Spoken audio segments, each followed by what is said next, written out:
Mam, ketemu lagi di channel aku Wise Mom, di Wise Mom for your happy time. Jadi mumpung masih sore-sore atau adem karena di luar lagi hujan, kita mau lihat apa yang sedang dilakukan Shane di belakang. Tada!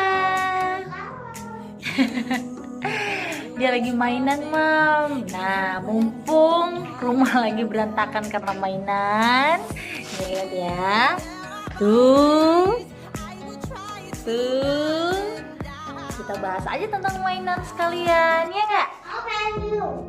Iya. Oke, Mam. Apa sih mainan yang biasanya atau baiknya diberikan untuk anak-anak usia 3 tahun seperti Shane? Jadi aku pengen cerita dulu ya, Mom ya. Perkembangan anak usia 3 tahun itu berbeda dengan anak usia 0 sampai 2 atau 3 tahun. Kalau baru lahir, mereka lebih banyak mengembangkan kemampuan refleksnya. Jadi mereka belajar dari sensor-sensor di tubuhnya.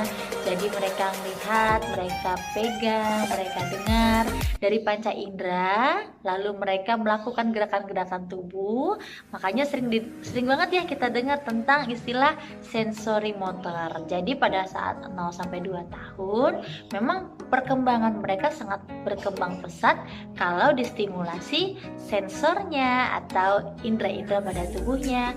Nah, kalau pada usia 3 tahun, mereka ini sudah mulai mengembangkan kemampuan bahasanya. Di sini perkembangan bahasanya tuh berkembang dengan pesat. Biasanya ya, kalau anak usia 2 tahun sampai 3 tahun, mereka sudah mulai menguasai kemampuan bahasa sekitar 250 sampai 300 kata.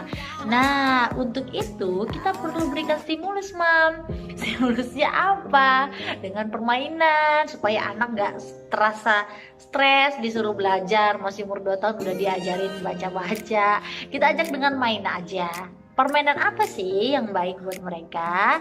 Satu ya kuncinya, permainan yang mengembangkan kreativitas. Caranya, berikan permainan-permainan yang membangun sesuatu, mendirikan sesuatu, bikin sesuatu. Itu sangat bagus buat mengembangkan imajinasi mereka dan kreativitas mereka.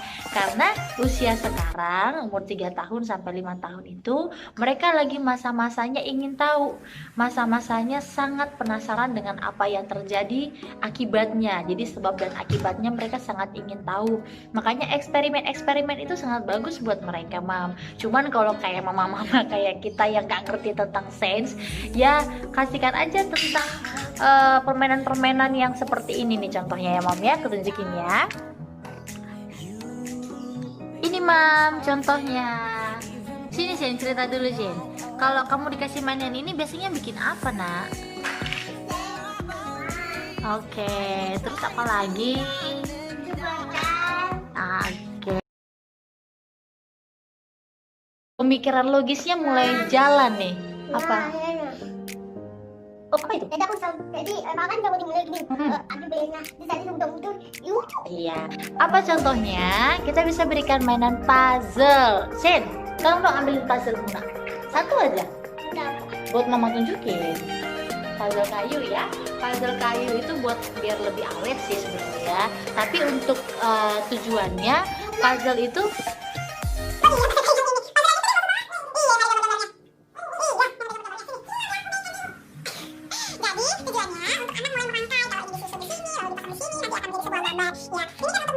kemampuan konsentrasi mereka juga. Jadi banyak kan orang tua yang merasa komplain, anak saya nggak bisa diem. Nah, kita bisa berikan permainan yang melatih konsentrasi seperti ini.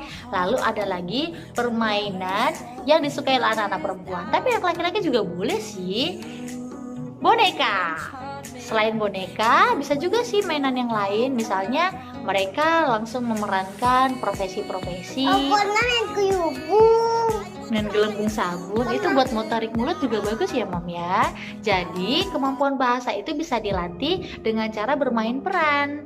Maksudnya bermain peran ini mereka menceritakan sebuah kegiatan atau mereka berpura-pura, satu menjadi dokter, satu menjadi pasien, atau satu jadi anak, satu jadi ibu.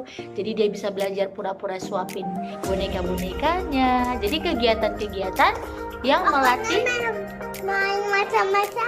Main masak-masakan itu kegiatan yang melatih anak untuk menyampaikan sesuatu atau menceritakan sesuatu. Dengan permainan seperti itu, anak-anak akan lebih mudah untuk merangkai kata-kata atau menjawab pertanyaan atau berinisiatif bertanya tentang sesuatu. Jadi, kalau kita memberikan mainan ke anak-anak, nggak usah yang mahal-mahal, yang otomatis, yang magic, yang dinyalakan tombolnya bisa gerak sendiri. Justru Bisa banding Kak.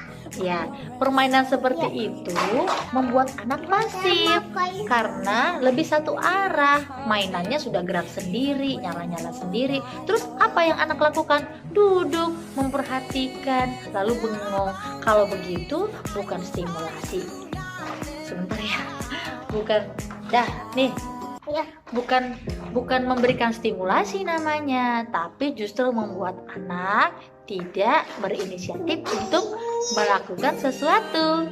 Nah, sama tuh seperti dengan nonton TV atau main gadget. Itu semua adalah permainan satu arah. Main game. Iya. Aku sama, aku buku main game. Iya, tapi kalau mau permainan yang melatih kemampuan bahasa mereka dan meningkatkan daya imajinasi, maka kembalilah ke permainan-permainan sederhana, permainan-permainan yang murah meriah, tapi lebih bermanfaat.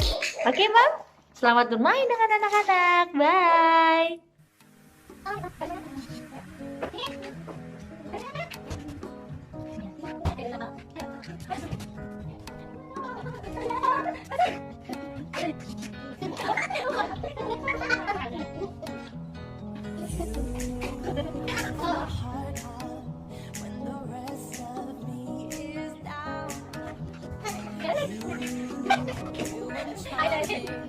Even when you're not